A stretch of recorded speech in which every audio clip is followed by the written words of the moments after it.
श्री कृष्णा। आप सभी का दिन शुभ हो। भगवान श्री कृष्ण की कृपा आप पर और आपके परिवारजनों पर सदा बनी रहे। आज मैं आप सभी के समक्ष भादु मास महात्म्य में अध्याय 15 प्रस्तुत कर रही हूँ। इससे पहले के सभी अध्याय चैनल पर अपलोड किए गए हैं। यदि आपने उन्हें नहीं सुना है तो आप चैनल पर जाकर सुन सकते हैं। और आपसे अनुरोध है कि भादो मास महात्म्य में आप श्रीमद् भागवत महापुराण की कथाएं सुन रहे हैं तो थोड़ा सा समय निकालकर इन कथाओं को जरूर सुनें। अध्याय 14 में आपने सुना था विदुर जी के द्वारा शरीर की उत्पत्ति का वर्णन। अब इससे आगे की कथा आप आज के अध्याय में सुनिएगा। विदुर जी के प्रश्न।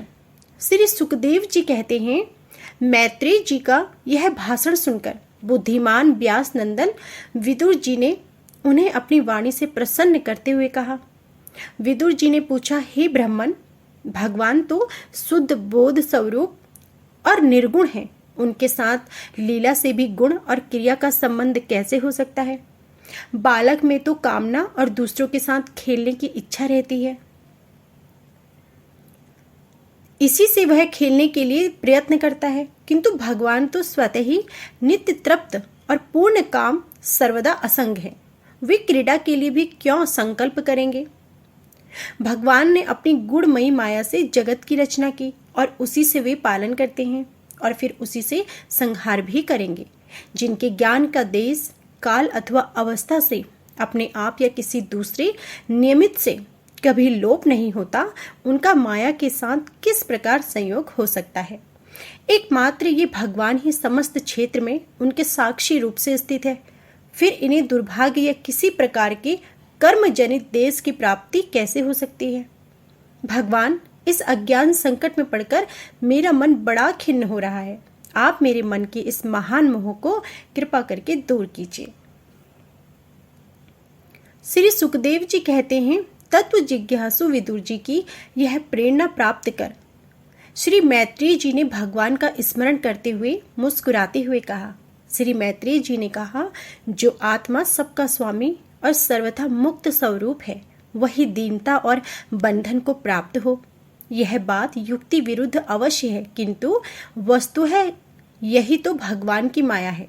जिस प्रकार स्वप्न देखने वाले पुरुष को अपना सिर कटना आदि व्यापार न होने पर भी अज्ञान के कारण सत्य व्रत भासते हैं, उसी प्रकार इस जीव को बंधन आदि न होते हुए भी अज्ञानवश भास रहे हैं।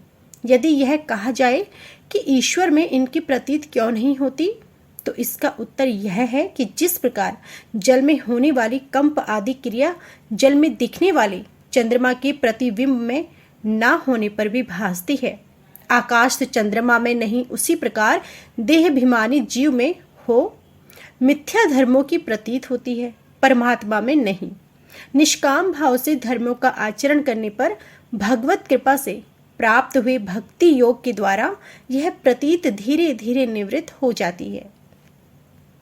जिस समय समस्त इंद्रियां विषयों से हटकर साक्षी परमात्मा श्री हरि में निश्चय भाव से स्थित हो जाती हैं, उस समय गाढ़ निद्रा में सोए हुए मनुष्य के समान जीव के राग द्वेष सारे फ्रेश सर्वथा नष्ट हो जाते हैं। श्री कृष्ण के गुणों का वर्णन एवं श्रवण अशेष दुखकारी शांत कर देता है। और फिर यदि हमारे हृदय में उनके चरण कमल के सेवन का प्रेम जग पड़े, तब तो कहना ही क्या है। विदुर जी ने कहा, भगवान, आपके युक्ति युक्त वचनों की तलवार से तो मेरे संदेह चिन्ह छिन्न हो गए। अब मेरा चित्त भगवान की स्वतंत्रता और जीव की परतंत्रता दोनों ही विषयों में खूब प्रवेश कर रहा है। विद्वान, आपने यह बात तो बहुत ठीक कही कि जीव को जो क्लेश आदि की प्रतीति हो रही है, उसका आधार केवल भगवान को माया हो, वह फ्रेशमिया एवं निर्मूल ही हो, क्योंकि इस विश्व का मूल कारण ही माया के अतिरिक्त और कुछ नहीं है। इस संसार में दो ही प्रकार के लोग सुखी हैं, या तो जो अत्यंत मूढ़ यानी अज्ञानग्रस्त हो, या फिर जो बुद्धि आदि से अतीत श्री भगवान को प्राप्त कर चुके हो। बीच की श्रेणी के शयन पात्र लोग तो दुखी ही भोगते हैं। हे भगवान, आपकी कृपा से मुझे यह निश्चय हो गया कि ये अनात्म पदार्थ वस्तुतः नहीं केवल प्रतीत ही होते हैं। अब मैं आपके चरणों की सेवा के प्रभाव से उस प्रतीति को भी हटा दूंगा। इन्हीं श्री चरणों की सेवा में नित्य सिद्धि भगवान श्री मधुसूदन के चरण कमलों में उत्कट प्रेम और आनंद की वृद्धि होती है, जो आवागमन की यंत्रणा का नाश कर देती है। महात्मा लोग भगवत प्राप्ति के साक्षात मार्ग ही होते हैं। उनके यहाँ सर्वदा देव देव श्री हरि के गुरुओं का गान होता है। अल्प गुण मनुष्य को उनकी सेवा का अवसर मिलना अत्यंत कठिन है। हे भगवान, आपने कहा कि सृष्टि के प्रारंभ में भगवान ने क्रमशः महद आदि तत्व और उनके विकारों को रचकर फिर उनके अंशों को विराट को उत्पन्न किया और इसके पश्चात वे स्वयं उसमें प्रविष्ट हो गए। उन विराट के हजारों पैर, जांघें और बाहें हैं। उन्हीं को वेद आदि पुरुष कहते हैं। उन्हीं में ये सब लोग विस्तृत रूप से स्थित हैं। उन्होंने इंद्रिय, विषय और इंद्रभियानी देवताओं के सहित 10 प्रकार के प्राणों का, जो इंद्रिय बल, मनोबल और शारीरिक बल रूप 3 प्रकार के हैं, आपने वर्णन किया है और उन्हीं से ब्रह्मा आदि वर्ण भी उत्पन्न हुए हैं। अब आप मुझे उनकी ब्रह्म आदि विभूतियों का वर्णन भी सुनाइए, जिनके पुत्र, पौत्र, नाती और कुटुंबियों के सहित तरह तरह की प्रजा उत्पन्न हुई और उससे यह सारा ब्रह्मांड भर गया। वह विराट ब्रह्म आदि प्रजापतियों का है।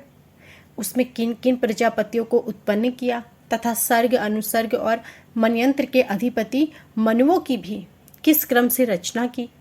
मैत्रेय जी उन मनुओं के वंश और वंशधर राजाओं के चरित्रों का पृथ्वी के ऊपर और नीचे के लोकों तथा भूलोक के विस्तार और स्थिति का भी वर्णन कीजिए तथा यह भी बताइए कि तिर्यक मनुष्य, देवता, सरीसृप और पक्षी तथा जरायुज, श्वेदन, अंडज और उदिज, ये 4 प्रकार के प्राणी किस प्रकार उत्पन्न हुए। श्री हरि ने सृष्टि करते समय जगत की उत्पत्ति, स्थिति और संहार के लिए अपने गुण अवतार ब्रह्मा, विष्णु और महादेव रूप से जो कल्याणकारी लीलाएं की, उनका भी वर्णन कीजिए। वेश, आचरण और स्वभाव के अनुसार वर्णाश्रम का विभाग, ऋषियों के जन्म, कर्म आदि वेदों का विभाग, यज्ञों का विस्तार, योग का मार्ग, ज्ञान मार्ग और उनका साधन, सांख्य मार्ग तथा भगवान के कहे हुए नारद पंचरात्र आदि तंशास्त्र, विभिन्न पाखंड मोक्ष के प्रचार से होने वाली विषमता, नीच वर्ण के पुरुष से उच्च वर्ण की स्त्री में होने वाली संतानों के प्रकार तथा भिन्न भिन्न गुणों और कर्म के कारण जीव की जैसी और जितनी गतियां होती है, वे सब आप मुझे सुनाइए।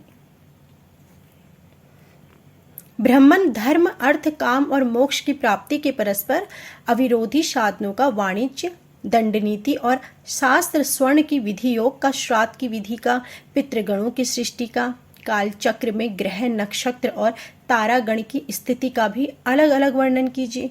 दान, तप तथा इष्ट और पूर्त कर्मों का क्या फल है। प्रवास और आपत्ति के समय मनुष्य का क्या धर्म होता है।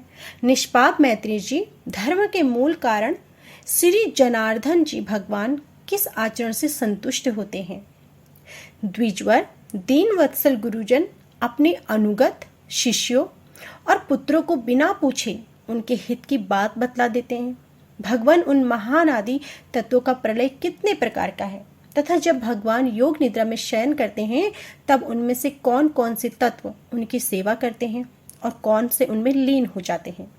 जीविका तत्व परमेश्वर का स्वरूप, उपनिषद प्रतिपादित ज्ञान और गुरु शिष्य का पारस्परिक प्रयोजन क्या है। क्योंकि मनुष्य को ज्ञान, भक्ति अथवा वैराग्य की प्राप्ति अपने आप में ही उचित है। मैं अज हूँ, आप मेरे परम सुहृद हैं, अतः श्री हरि लीला का ज्ञान प्राप्त करने की इच्छा से मैंने जो प्रश्न किए हैं उनका उत्तर मुझे दीजिए। पुण्यमयी मैत्रेय जी भगवत तत्व के उपदेश द्वारा जीव को जन्म मृत्यु से छोड़कर उसे अभज्ञ कर देने में जो पुण्य होता है, समस्त वेदों के अध्ययन, यज्ञ, तपस्या और दान आदि से होने वाला पुण्य उस पुण्य के 16वें अंश के बराबर भी नहीं हो सकता।